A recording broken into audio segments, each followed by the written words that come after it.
到萌二睡醒后乖乖叠被子，才明白他为什么被叫人教版小熊。因为萌二自出生后就没被妈妈带过，生存技能方面的储备基本为零，包笋掰竹子都是回北洞后跟奶爸学的。可奶爸每次掰竹子都要使很大力气，一时间忘记表情管理，看上去龇牙咧嘴。耳熏目染的萌二很快学会了全套流程，在此之后不论大竹子小竹子，他都是徒手掰，而且表情一定要到位，主打一个宝宝不知道这样做的理由，但奶爸这样做一定有他的道理。不仅如此，由于黄连奶爸之前当过兵，在生活细节方面仿佛有强迫症一般，每天上班必定把萌二的3件套仔细放好，好大的夏凉被也要叠得整整齐齐。萌二看着奶爸的举动有样学样，小熊精起床第一件事就是拿毛巾洗脸，左擦擦右抹抹，直到浑身变得白白净净。吃饱饭后也不忘抓起毛巾擦嘴。别的大熊猫睡觉都是往地上一躺，睡得四仰八叉不拘小节，萌二则是人里人气的睡在凉席上，板板正正的像极了过年待宰的香猪，并且他起床后还会把被子叠好，天气好了就拿去晒晒，用爪拍拍灰尘，下雨天也会记得把凉席收回来。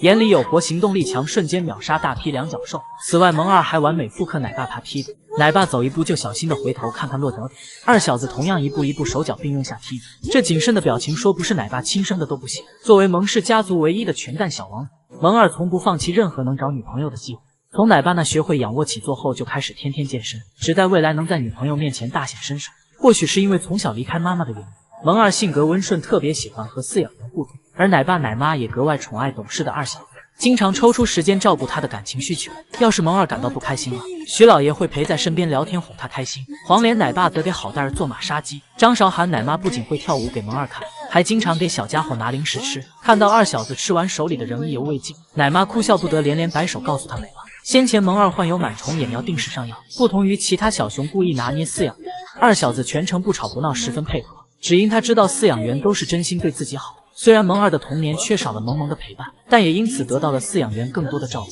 我们二小子真的是值得被爱的小熊。这失去左手仍蹦蹦跳跳的小熊就是北霞，他不是天生残疾，而是被北川妈妈划伤手臂，为防止感染发炎，只能被迫截肢，从此成为了熊猫界坚强勇敢的小杨过。基地担心北川妈妈再次误伤孩子，于是把北霞和双胞胎哥哥北辰分别交由不同的干妈照顾。北霞与季丽既然母子俩生活在一起，尽管早就知道北霞不是亲生孩子，但季丽不仅没有排斥身体残缺的她，甚至把所有的温柔都给了小北霞。当初北霞第一次出外场有些紧张，独自躲在离游客最远的木架上，季丽妈妈发现后就主动爬上去找她，结果北霞还是被吓得发出狗叫。季丽妈妈赶紧把小家伙护在怀里，像人类吸猫一样疯狂亲吻北霞。过分热情的喜爱弄得北霞无从招架，只好假装爬树挣脱干妈炙热的怀抱，并且季丽妈妈还给了北霞很多偏爱。加餐时，小家伙黏着干妈想先喝奶，季丽妈妈无奈的手脚并用婉拒了一回，就放弃挣扎，任由北霞在怀里喝奶了。别说是一旁独自炫损的季然，就连风笑浪组合都没享受过这种待遇，更多的是他脚踢技校拳打风浪的名场面。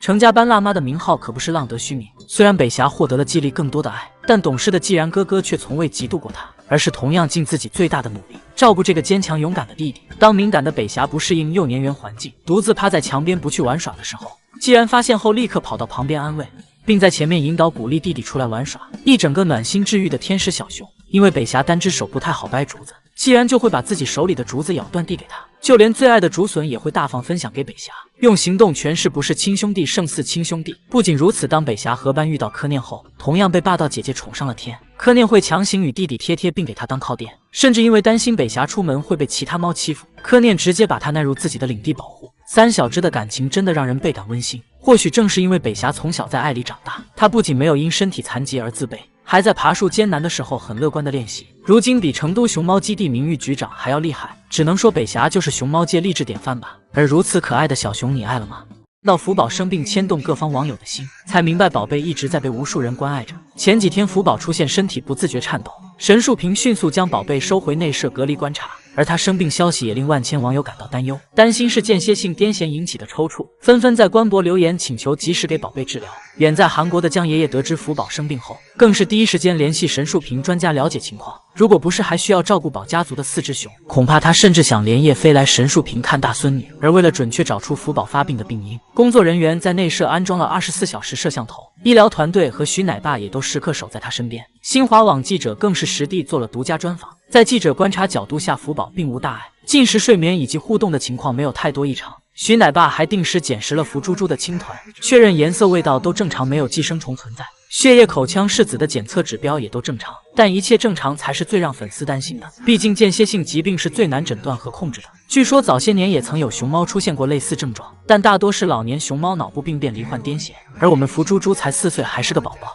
所以要根据临床表现评估是否麻醉检查。也许是感受到姨姨们对自己的关心，暂停营业的福宝特意来到熊洞前打招呼，仿佛在说不要担心，福宝会没事的。歪着脑袋龇牙的小表情别提多可爱了。当徐奶爸叫福宝转身检查颈部时，小家伙是二话不说乖乖坐下，随后侧过身一动不动的配合检查，直到奶爸检查完才起身离开。而当福宝美滋滋炫大损损的时候，还会特地转身正面对着看望自己的游客，真心希望如此懂事的宝贝平安无事。其实不光是粉丝姨姨担心福宝，徐奶爸也同样心疼自家大胖闺女。把她收回内舍后，就将外场进行全面消杀，还给宝贝准备了一盆胡萝卜窝窝头，给福猪猪吃的两眼放光，简直美滋滋。不知道的还以为是专门请假休息贴秋膘。徐奶爸担心福宝独自在内舍寂寞，还特意给他拿来了最爱的沙包蜂蛹，以及插满新鲜竹子的绿色垫脚凳，使得本就身高腿长的福宝瞬间窜上天。只希望福宝能健健康康，早点出外场和爱你的姨姨们见面。国宝大熊猫为了上春晚有多拼，都知道花花不仅当选成都文旅局局长，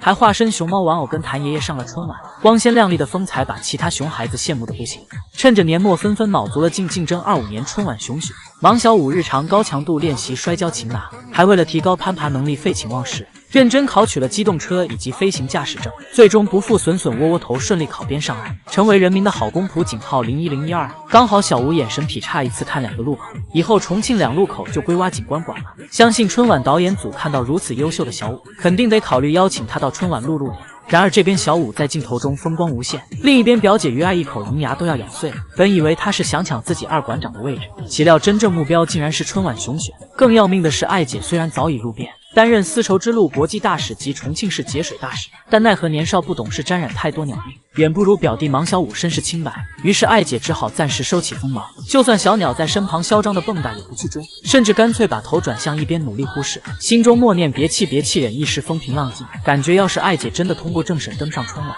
第2天就得去找小鸟报仇雪。此外，萌兰作为响当当的顶流小熊，同样开始走群众路线，为上春晚发力。只见营业1天的他慢悠悠的回家休息，却听见围观粉丝发出不舍的叹息声。尽管已经很累，可他却舍不得游客失望。于是萌兰一个转身，又屁颠颠的跑了出来。小连招简直把粉丝的心拿捏得死死的。就是说，如此懂事暖心的萌儿怎能不爱？相信他早晚有一天能通过政审上春晚。福宝虽然也是影响力超强的国际明星，但由于先前有限韩令没能上春晚，如今回国了，终于能正大光明的竞争了。福同志不仅凭实力被央视点名表扬，和饲养员游客的关系也非常融洽，并且还是个热心肠的好宝宝。因为外场水池水流太小，又不想麻烦奶爸，福宝就自己上手掏出了里面的水泥片，修完水池还钉上了电线上的小黄牌，似乎是担心这玩意会把细细的电线压断。就是说，宝贝心是好的，但可别电到自己，不然猫粉姨姨们该有多心疼。其实不只是这些顶流熊猫在竞争名额，就连24级新生仔仔都在发力了。媚珠自从学会走路就开始练习越狱，很难不怀疑小家伙早已谋划好，要在大年30悄咪咪越狱奔向春晚舞台。虫洞奇3妹虽然比媚珠小10天，却并不妨碍小家伙从会走直接跳到爬树。如此看来，不光人类社会拼命内卷，就连看似最安逸的熊猫界也是如此。